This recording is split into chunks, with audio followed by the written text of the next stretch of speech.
There are places where history sits quietly. Museums, monuments, battlefields long reclaimed by grass. And then there are places where history doesn't rest at all, where it keeps unfolding, layer on layer, long after the guns went silent. 36 metres under the calm blue water of Apra Harbor, Guam, lies one of the strangest and most powerful historical sites on Earth. Two shipwrecks from two different world wars, machines born in different decades, serving different nations, destroyed in different conflicts, now rest against one another on the sea floor. Their steel hulls touch, their stories interlock, and the seabed beneath them reads like a chapter torn out of the 20th century and left open for divers to explore. It's the only site of its kind anywhere in the world, and the deeper you go into its history, the more improbable it becomes. The first wreck you see is the SMS Cormoran, a German auxiliary cruiser that never actually fired a shot in anger during the First World War. She actually began her life as a Russian passenger liner before being captured and converted by the Imperial German Navy. When war broke out in 1914, she steamed across the vast Pacific on dwindling supplies until, at last, she reached Guam, an American possession not yet involved in the conflict. She arrived utterly exhausted, her coal nearly gone, her engines barely capable of keeping her afloat. The Americans, well, they refused to refuel her, citing neutrality laws. And so, for nearly 3 years, the Cormoran and her crew sat in harbour, marooned, powerless, and simply waiting for a war they technically weren't allowed to fight. That strange limbo ended quite abruptly in April of 1917 when, well, the United States declared war on Germany. American officials, you see, delivered the order. The crew was to surrender the ship, but Captain Adalbert Zuckschwert, he refused. He ordered his men to scuttle her, opening the sea valves, and in mere minutes the Cormoran was sinking. In the chaos, 9 sailors tragically lost their lives. The ship, well, she rolled onto her side and slid downward until she finally came to rest on the sloping harbour floor. Now, that could have been the end of her story, really. Just one wreck among many, a relic of a forgotten moment at the edges of the First World War. But the Pacific has ways of linking events no historian could script, doesn't it? 26 years later, during a very different war, another ship entered the harbour, the Tokai Maru, a Japanese transport vessel supporting operations across Micronesia. Quite a turn of events, wouldn't you say? Unlike the Cormoran, the Tokai Maru was an active wartime workhorse, carrying supplies, fuel and personnel across contested waters. It's fascinating how different their stories are, isn't it? In 1943, the US submarine USS Snapper, slid silently into Apra Harbor during a patrol.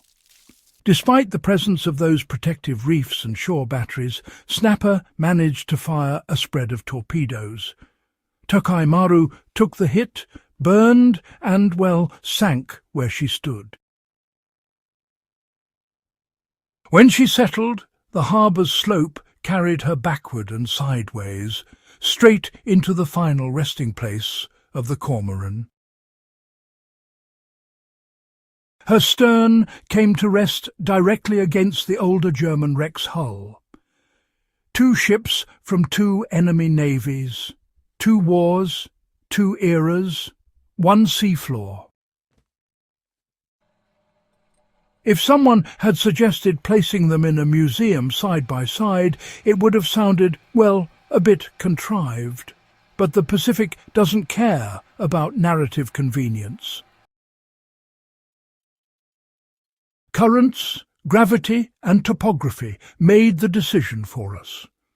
Today, Tokai Maru leans gently against Cormoran's rusting steel, as if, two exhausted veterans had been told they could finally rest, but only if they shared the same seat. Modern divers describe the sight as one of the most surreal underwater experiences on the planet. The visibility in Apra Harbor is often excellent, revealing both wrecks at once in the hazy blue light. The Cormoran rests on her starboard side, her silhouette still sharp despite a century underwater. Tokai Maru lies upright, though heavily corroded, with her stern nestled into Cormoran's hull plating. Inside the Tokai Maru, advanced wreck divers can, peer into engine rooms, cargo bays and mechanical spaces. These dark caverns are just filled with silt, and the shapes of machinery are softened by rust and marine growth. Divers must move carefully. Both ships are war graves.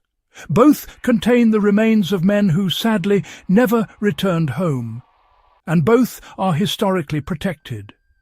The goal is to observe, not intrude. But even without entering, the story is, well, visible everywhere.